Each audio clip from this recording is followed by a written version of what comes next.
सभी भक्तगण, आपका हमारे इस चैनल में बहुत बहुत स्वागत है। आज के इस वीडियो में माता पार्वती ने शिव जी से पूछे 3 प्रश्न। संसार में सबसे मजबूत लाठी किसकी है, और इस प्रश्न और दूसरा प्रश्न, सज्जन और भक्त दूसरे की डांट क्यों खाते हैं, और तीसरा प्रश्न है कि हमारे अपने ही हमें क्यों दुख देते हैं। तो शिव जी ने क्या उत्तर दिया माता पार्वती द्वारा पूछे गए इन प्रश्नों को, तो चलिए जानते हैं। आज की यह कथा शिव जी ने माता पार्वती को लोक कल्याण के लिए सुनाई थी, जिसको सुनकर व्यक्ति उनके अनुरूप आचरण करेगा तो वह निश्चित ही अपने दुखों से उभर जाएगा। कथा को सुनने मात्र से जीवन आनंद से भर जाएगा, सारे दुख दूर हो जाएंगे। तो चलिए शुरू करते हैं इस पवित्र कथा को। अगर आप इस कथा को सुन रहे हैं तो इसे पूरा सुनिएगा, इसे बीच में आधा अधूरा छोड़कर जाने की गलती बिल्कुल भी मत कीजिएगा। एक समय की बात है कि एक बार माता पार्वती की परम भक्त उनकी तपस्या कर रही थी। माता पार्वती उस पर प्रसन्न होकर उनके पास पृथ्वी लोक पर अवतरित होती हैं और संसार की दशा देखकर उनका मन दुखी हो जाता है।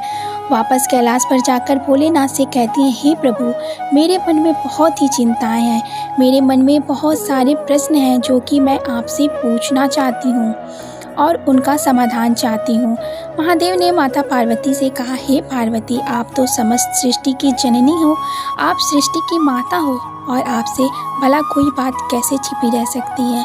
भगवान भोलेनाथ के मुख से यह बात सुनने के बाद माता पार्वती ने कहा, हे प्रभु, आज मैं पृथ्वी लोक पर गई थी। वहाँ मैंने जो देखा उससे मेरे मन में ना जाने कितने प्रश्न उठ खड़े हुए हैं। प्रभु, कृपा करके उनमें से सबसे महत्वपूर्ण 3 प्रश्नों का उत्तर दीजिए। माता पार्वती की बातों को सुनकर भगवान भोलेनाथ ने फिर कहा, देवी, आप जानना चाहती हैं तो मैं अवश्य ही आपको अपने प्रश्नों का उत्तर दूंगा। मुझे बताइए, आपके मन में कौन सा प्रश्न उठ रहा है जिससे कि आप इतना व्यथित हैं। माता पार्वती ने कहा, मेरा प्रश्न है, संसार में सबसे बड़ी सबसे मजबूत लाठी किसकी है, और दूसरा प्रश्न, सज्जन और भक्त व्यक्ति दूसरों की डांट क्यों खा लेते हैं, और तीसरा प्रश्न, हमारे अपने ही हमें दुख क्यों देते हैं। माता पार्वती के प्रश्नों को सुनकर भोलेनाथ ने कहा, हे देवी, आप ध्यान लगाकर सुनिएगा। मैं देखता हूँ कि मैं जब भी आपको कथा सुनाने लगता हूँ आप निद्रा में चली जाती हैं। मैं आपको 3 कथाएं सुनाता हूँ, आपको तीनों कथाओं में आपके प्रश्नों के उत्तर हैं, और जो भी मनुष्य इस कथा को सुनेगा वो जीवन के दुख संकटों से मुक्ति पाकर उसका अपने जीवन में आभार सुख की अनुभूति होगी। तो सुनिए मेरी पहली कथा, जिसमें कि आपके पहले प्रश्न का उत्तर मिलेगा। एक राजा बड़ी ही धर्मात्मा और न्यायप्रिय भक्त था। उसने ठाकुर जी का मंदिर बनवाया और एक ब्राह्मण को उसका पुजारी नियुक्त कर दिया। वह ब्राह्मण बड़ा ही सदाचारी, धर्मात्मा और संतोषी था। वह राजा से कोई कभी याचना नहीं करता था। राजा भी उसके स्वभाव से बहुत प्रसन्न। उसने राजा के मंदिर में पूजा करते हुए 20 वर्ष गुजार दिए। उसने कभी भी राजा से किसी भी प्रकार का कोई प्रश्न नहीं किया। राजा का एक पुत्र था। राजा ने उसे अच्छी शिक्षा दी और विद्वान बनाया। बड़ा होने पर एक सुंदर राजकन्या के साथ उसकी शादी कर दी। जिस दिन उस राजकन्या को अपने राजमहल में लाया, उस रात्रि में राजकुमारी को नींद नहीं आई। वह इधर उधर घूमने लगी। जब वह अपने पति के पलंग के पास आई तो देखती है कि हीरे जवाहरात से जड़ी एक तलवार पड़ी है। जब उस राजकन्या ने उस तलवार को देखने के लिए तलवार को मयान से बाहर निकाला और बिजली के समान प्रकाश वाली तलवार देखकर वह डर गई। डर के मारे उसके हाथ से तलवार गिर पड़ी और राजकुमार के गर्दन पर जा लगी, जिसकी वजह से राजकुमार का सर कट गया और वह वहीं पर तुरंत मर गया। राजकन्या अपने पति के मरने पर शोक करने लगी, परमेश्वर से प्रार्थना करने लगी कि हे प्रभु, मुझसे ये पाप कैसे हो गया। पति की मृत्यु मेरे ही हाथों हो गई। प्रभु, आप तो यह जानते हैं यह मैंने जानबूझकर नहीं किया, परंतु मैं सभा में सत्य नहीं बता सकती क्योंकि मेरे बात पर कोई विश्वास नहीं करेगा।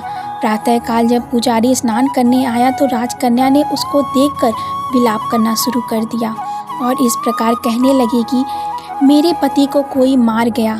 लोग इकट्ठा हो गए और राजा साहब वहां जाकर पूछने लगे, किसने मारा है मेरे पुत्र को। राजकुमारी ने कहा, मैं जानती तो नहीं, लेकिन ठाकुर जी के मंदिर में उसे जाते देखा था। राजा समेत सभी लोग ठाकुर जी के मंदिर में गए तो ब्राह्मण को पूजा करते देख उन्होंने उसको पकड़ लिया और पूछा, तूने राजकुमार को क्यों मारा? ब्राह्मण ने कहा, मैंने राजकुमार को नहीं मारा, मैंने तो उनका राजमहल नहीं देखा, मुझे तो उनके कच्च का भी पता नहीं, इसमें ईश्वर साक्षी है, बिना देखे अपराध का दोष लगाना ठीक नहीं। इसके बाद ब्राह्मण कितना भी कुछ भी कहता रहा, किसी ने उसकी बात नहीं सुनी। कोई कुछ कहता था तो कोई कुछ कहता था, किंतु राजा के दिल में बार बार यह विचार आ रहा था कि यह ब्राह्मण निर्दोष है। परंतु सभी के कहने पर राजा ने ब्राह्मण से कहा, जिस हाथ से तुमने मेरे पुत्र को तलवार से मारा है, तेरा वह हाथ काटने का आदेश देता हूँ। ऐसा कहकर राजा ने उसका हाथ कटवा दिया। इस पर ब्राह्मण बड़ा दुखी हुआ और राजा को अधर्मी राजा कहकर उस राज्य से चला गया और खोज करने लगा कि कोई विद्वान ज्योतिषी मिले जो बिना अपराध के हाथ काटने का कारण पूछ सके। खोजते खोजते किसी ने उसे बताया कि काशी में एक विद्वान ज्योतिषी रहते हैं। वह उनके घर पहुंचा तो देखा ज्योतिषी कहीं बाहर गए हुए थे। ब्राह्मण ने उसकी धर्मपत्नी से पूछा, माता जी, ज्योतिषी महाराज कहाँ गए हैं? तो उस स्त्री ने अपने मुख से ना जाने कितने अपशब्द, कितने दुर्वचन अपने पति के वारे डाले, जिनको सुनकर वह ब्राह्मण हैरान हुआ और मन ही मन कहने लगा कि मैं तो अपने हाथ काटने का कारण पूछने आया था, परंतु अब इनका ही पहले हाल पूछूंगा। इतने में ज्योतिषी आ गए। घर में प्रवेश करते ही ज्योतिषी की पत्नी ने दुर्वचन कहना प्रारंभ कर दिया और उनका तिरस्कार किया, परंतु ज्योतिषी चुप रहे और अपनी पत्नी से कुछ नहीं कहा। ब्राह्मण को देखकर ज्योतिषी ने कहा, कहिए ब्राह्मण देवता, कैसे आना हुआ? हे पार्वती, आगे सुनिएगा उस ब्राह्मण ने क्या कहा। आया तो था मैं अपने बारे में पूछने के लिए, परंतु पहले आप अपना हाल बताइए कि आपकी पत्नी अपनी जुबान से आपका इतना तिरस्कार क्यों करती है, जो किसी से भी सहा नहीं जाएगा और आप सह लेते हैं। इसका कारण क्या है? ज्योतिषी ने कहा, यह मेरी स्त्री नहीं, ये मेरा कर्म है। दुनिया में जिसको भी देखते हैं, अर्थात भाई, पत्नी, पिता, माता, गुरु, संबंधी जो भी हैं, सब अपना कर्म ही तो है। यह स्त्री नहीं, यह मेरा किया हुआ कर्म है और यह भोगे बिना कटेगा नहीं। अपना किया हुआ अवश्य ही भोगना पड़ता है और मैं भी कभी अपनी स्त्री की ताड़ना नहीं करता ताकि मुझे भी इस कर्म का फल भोगना ना पड़े।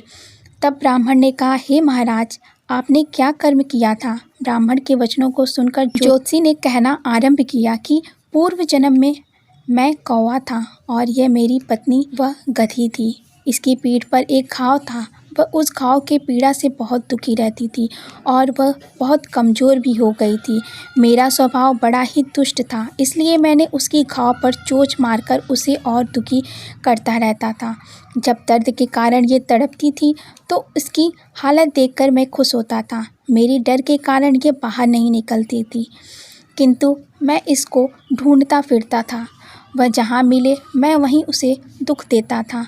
आखिर मेरे द्वारा बहुत सताए जाने पर दुखी होकर गांव से 10-12 मील दूर जंगल में चली गई। वहां गंगा जी के किनारे हरी भरी घास खाकर और मेरी चोट से बचकर सुखपूर्वक रहने लगी। लेकिन मैं उसके बिना नहीं रह सकता था। मैं उसको ढूंढते ढूंढते वहां जा पहुंचा और वहां उसको देखते ही मैंने उसकी पीठ पर जोर से चोंच मारी तो मेरी चोंच उसकी हड्डी में जाकर घुस गई और फंस गई। इस पर उसने अनेक प्रयास किया, फिर भी चोंच नहीं छूटी। मैंने भी बहुत प्रयत्न किया मगर नहीं निकली। उसने सोचा कि यह दुष्ट मुझे ऐसे तो छोड़ेगा नहीं, मैं पानी में जाती हूँ। ऐसा सोचकर गधी गंगा जी में प्रवेश कर गई, परंतु वहाँ भी मैं अपनी चोंच नहीं निकाल पाया। आखिर में वह बड़े प्रवाह में प्रवेश कर गई। गंगा का प्रवाह तेज होने के कारण हम दोनों बह गए और हम दोनों की मृत्यु हो गई। जब गंगा जी के प्रभाव से यह ब्राह्मणी बनी और मैं बहुत ही बड़ा ज्योतिषी बना, अब वह मेरी स्त्री है जो मेरे मरते समय तक अपने मुख से गाली निकालकर मुझे दुख देती रहेगी और मैं भी अपने कर्मों का फल समझकर सहन करता रहूँगा। इसका दोष नहीं मानूंगा क्योंकि ये मेरे कर्मों का फल है। अब आप अपना प्रश्न पूछो। ब्राह्मण ने अपना सब समाचार सुनाया और पूछा, अधर्मी पापी राजा ने मुझ निर्दोष का हाथ क्यों कटवाया? वह ज्योतिषी ने कहा, हे ब्राह्मण सुनो, राजा ने आपका हाथ नहीं कटवाया, ये तुम्हारे कर्मों ने ही आपका हाथ कटवाया है। तो अब सुनो, तुम पूर्व जन्म में आप एक तपस्वी थे। वो राजकुमारी जिसके हाथों से राजकुमार मारा गया था, वह गाय माता थी। वह राजकुमार कसाई था। जब कसाई गाय को मारने लगा तब गाय बेचारी आपके सामने से जंगल में भाग गई। पीछे से कसाई आया और आपसे पूछा कि इधर कोई गाय तो नहीं गई है? आपने प्रण ले रखा था कि आप कभी झूठ नहीं बोलोगे।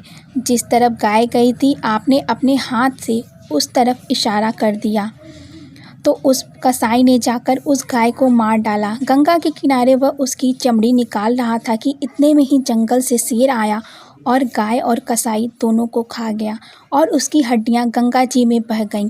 और गंगा जी के प्रताप से कसाई को राजकुमार और गाय को राजकन्या का जन्म मिला। और कर्म ने उस रात्रि को उन दोनों को इकट्ठा किया। क्योंकि कसाई ने उस गाय को तलवार से मारा था, इसलिए राजकन्या के हाथों से तलवार गिरने से राजकुमार का सर कट गया और राजकुमार मर गया। और इस तरह से अपना फल देकर कर्म निवृत्त हो गया।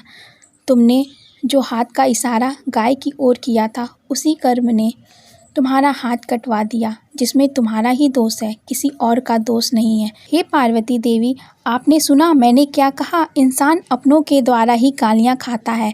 जिस प्रकार वह ज्योतिषी अपनी करनी से गालियाँ खाता था, क्योंकि उसने पाप जो किया था। दूसरा प्रश्न है, संसार में सबसे मजबूत लाठी किसकी है? तो इसका उत्तर इस कहानी में है, जो मैं सुनाने जा रहा हूँ। एक साधु वर्षा के जल में प्रेम और मस्ती से चला जा रहा था। इस दौरान उसने एक मिठाई की दुकान को देखा, जहां एक कढ़ाई में गर्म गर्म दूध उबाला जा रहा था। दूसरी कढ़ाई में गर्म गर्म जलेबियां तैयार की जा रही थीं। साधु ने कुछ क्षणों के लिए वहां रुक गया। शायद उसे भूख का एहसास हो गया था या मौसम का असर था। साधु हलवाई को गौर से देखने लगा। साधु कुछ खाना चाहता था, लेकिन उसके पास पैसे नहीं थे। उस हलवाई ने गर्म गर्म दूध और जलेबी उस साधु को दे दिया। उस साधु ने उसे खाया और फिर हाथों को ऊपर उठाकर हलवाई के लिए प्रार्थना की और आगे चल दिया। साधु बाबा का पेट भर चुका था। दुनिया के दुखों से बेपरवाह एक नए जोश से गंदे पानी के छींटे उड़ाता चला जा रहा था। इस बात से अनजान था कि एक नवविवाहित जोड़ा वर्षा के जल से बचकर उसके पीछे पीछे चले आ रहे थे। एक बार साधु ने बारिश के गंदे में पानी से जोर से लात मारी। बारिश का पानी उछला। पीछे आने वाली युवती के कपड़े भीग गए।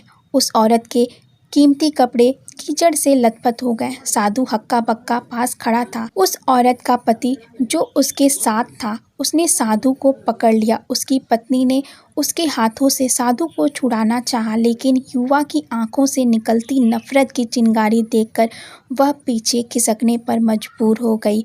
राहगीर उदासीनता से यह सब देखते रहे, लेकिन युवा के गुस्से को देखकर किसी में इतनी हिम्मत नहीं हुई कि उसे रोक पाए।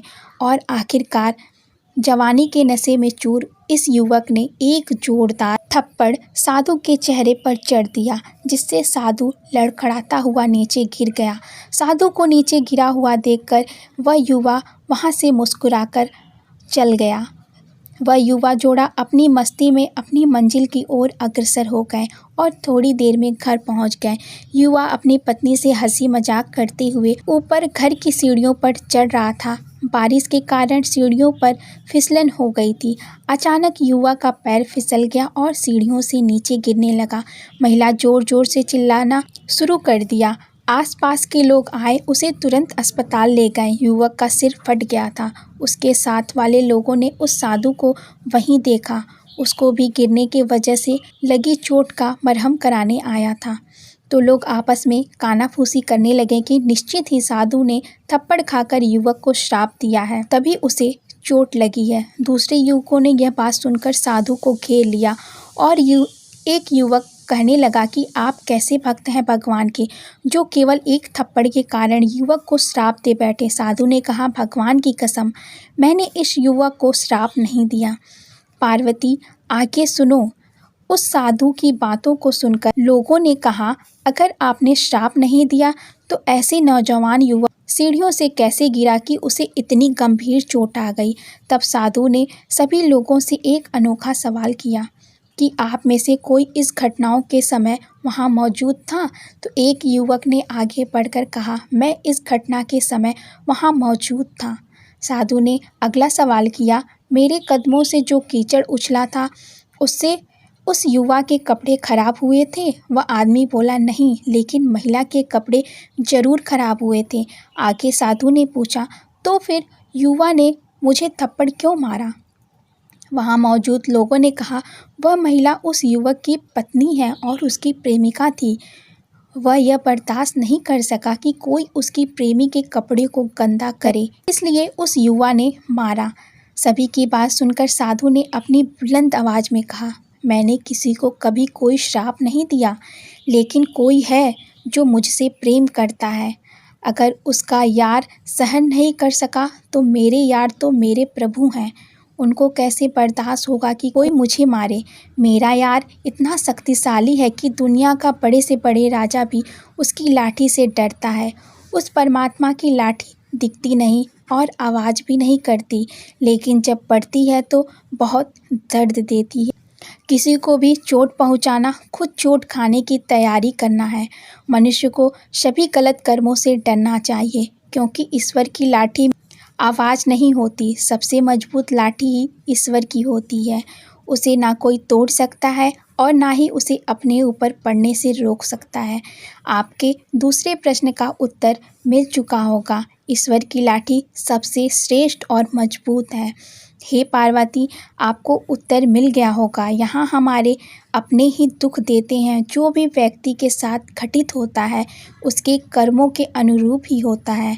भगवान शिव की बात सुनकर पार्वती अति संतुष्ट हुई। तो प्रिय भक्तजनों, इस प्रकार से भगवान शिव जी ने माता पार्वती के तीनों प्रश्नों के उत्तर दिया। उम्मीद करती हूँ आपको यह कथा पसंद आई होगी। अगर आपको यह कथा पसंद आई है तो आप कमेंट में हर हर महादेव अवश्य लिखें। अगर आप इस चैनल पर नए आए हैं तो हमारे इस चैनल को लाइक और सब्सक्राइब जरूर कर दीजिएगा और हाँ, बेल आइकन पर प्रेस करना ना भूलिएगा, ताकि आपको हमारे वीडियोस के नोटिफिकेशन मिलते रहें। तब तक के लिए अपना ध्यान रखिएगा।